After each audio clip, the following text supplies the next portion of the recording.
माता दी दर्शकों, शारदीय नवरात्रि की अष्टमी और नवमी तिथि बेहद महत्वपूर्ण होती है।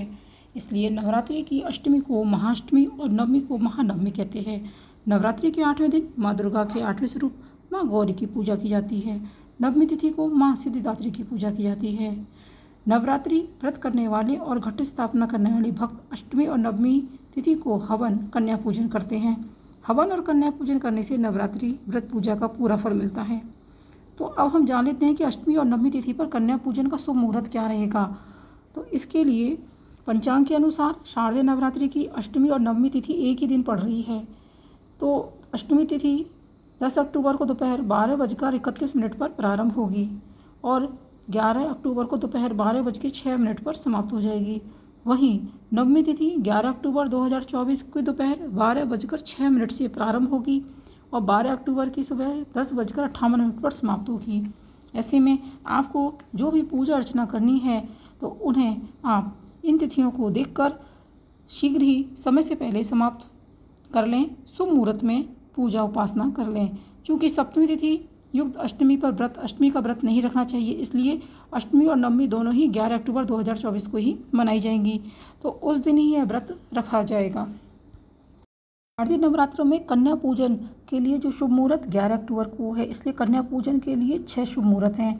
तो आप ब्रह्म मुहूर्त में 4:40 से 5:29 समय का भी दे रखा है, लेकिन उस समय तो आप केवल माँ की पूजा आराधना करें, कन्या पूजन ना करें। इसके बाद में जो दूसरा जो मुहूर्त है वह है 11:43 से लेकर दोपहर 12:30 तक का। तो इसमें जो अष्टमी में आप पूजा करते हैं तो वह आप कर सकते हैं। उसके बाद में दोपहर 2:03 से 2:50 तक का भी मुहूर्त है, इसमें आप कन्या पूजन कर सकते हैं। और शाम को 5:55 से 7:09 तक का भी इसमें शुभ मुहूर्त बताया गया है। कन्या पूजन के लिए कन्याओं को आदरपूर्वक आमंत्रण दें, फिर कन्याओं के आने पर उनके पैर धुलाएं, उनका तिलक करें, उन्हें सम्मान से आसन पर बिठाएं, उनके पैर छूकर आशीर्वाद लें। खीर, पूड़ी, हलवा का सात्विक भोजन उन्हें कराएं, फिर सामर्थ्य के अनुसार उपहार और दक्षिणा देकर सम्मान से विदा करें।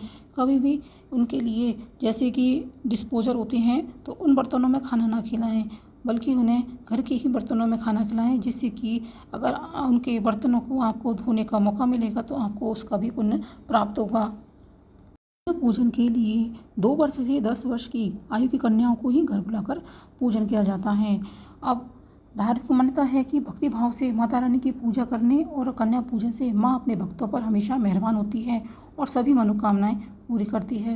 तो कन्या पूजन तो आप उस दिन अवश्य कीजिएगा, अष्टमी या नवमी पर, जिससे माता का आशीर्वाद आपको और आपके पूरे परिवार को प्राप्त होगा और माँ अपने भक्तों पर हमेशा मेहरबान होगी, अपनी कृपा बनाए रखेंगी। तो दर्शकों, वीडियो में इतना ही। अगर आपको ये वीडियो पसंद आया है तो इसे ज़्यादा से ज़्यादा लाइक कीजिएगा, शेयर कीजिएगा। चैनल पर नए आए हैं तो चैनल को सब्सक्राइब अवश्य कर लीजिएगा। धन्यवाद।